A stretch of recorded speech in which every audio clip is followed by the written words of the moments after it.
السلام علیکم ورحمۃ اللہ وبرکاتہ۔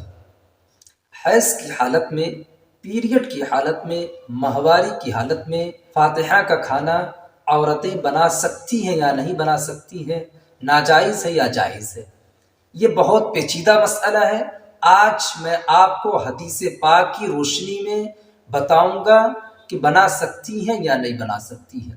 چونکہ شب برات بھی قریب آ رہا ہے، اس مہینے میں کثرت کے ساتھ فاتحہ کا اہتمام کیا جاتا ہے، تو یہ مسئلہ جان لینا بھی بہت زیادہ ضروری ہے۔ شاید کہ یہ مسئلہ کسی کے ساتھ پیش بھی آ سکتا ہے۔ صحیح و مسلم کی حدیث پاک ہے، حضرت عائشہ صدیقہ رضی اللہ تعالی عنہا فرماتی ہیں کہ حیض کی حالت میں جب میں پانی پیتی تو حضور کو دیتی پینے کے لیے، تو حضور اپنا دہن مبارک اسی جگہ پہ لگا کے پیتے جہاں پہ میرے منہ لگے ہوئے ہوتے۔ میں جب حیض کی حالت میں گوشت ہڈیوں سے نچو کر کھاتی تو حضور کو دیتی، تو حضور اسی جگہ اپنا دہن مبارک لگا کر گوشت کھاتے جہاں پر میرا منہ لگا ہوا ہوتا تھا۔ ایک دوسری حدیث پاک سن لیں، حضرت عائشہ صدیقہ رضی اللہ تعالی عنہا فرماتی ہیں کہ جب میں حیض کی حالت میں ہوتی تو حضور میرے گود میں تکیہ لگا کر قرآن کی تلاوت کیا کرتے تھے۔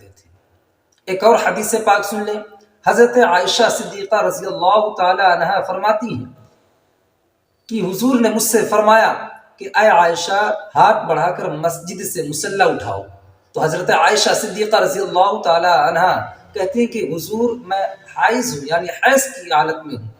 تو سرکار دو جہاں صلی اللہ علیہ وآلہ وسلم نے فرمایا کہ تمہارا حیض تمہارے ہاتھوں میں نہیں لگا ہوا ہے، یعنی وہ گندگی ہاتھوں میں نہیں لگتی ہے، وہ گندگی زباں پہ نہیں لگتی، وہ گندگی بدن کے دوسرے پارٹ پہ اور دیگر اعضاء پہ نہیں لگتی ہے، لہٰذا آپ جو ہے فاتحہ کا کھانا بنا بھی سکتی ہیں۔ اب حیض کی حالت میں کیا کیا نہیں کر سکتی وہ بھی سن لیں۔ حیض کی حالت میں نماز پڑھنا حرام ہے، حیض کی حالت میں روزہ رکھنا حرام ہے، حیض کی حالت میں نماز پڑھنا حرام ہے، حیض کی حالت میں روزہ رکھنا حرام ہے، حیض کی حالت میں قرآن شریف پڑھنا حرام ہے، دیکھ کر بھی پڑھنا حرام ہے اور بغیر دیکھے بھی پڑھنا حرام ہے۔ ایسے ہی اگر کسی کاغذ پر قرآن شریف کی کوئی آیت کریمہ لکھی ہوئی ہو تو اس کو چھونا اور دیکھنا یہ سب حرام ہے۔ اب یہ جان لیں کہ حیض کی حالت میں کر کیا سکتے ہیں۔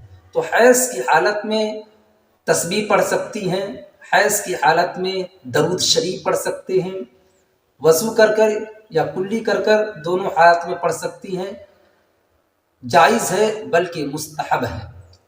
اور اسی طریقے سے آپ فاتحہ کا کھانا بھی بنا سکتی ہیں، فاتحہ کا کھانا کھا بھی سکتی ہیں۔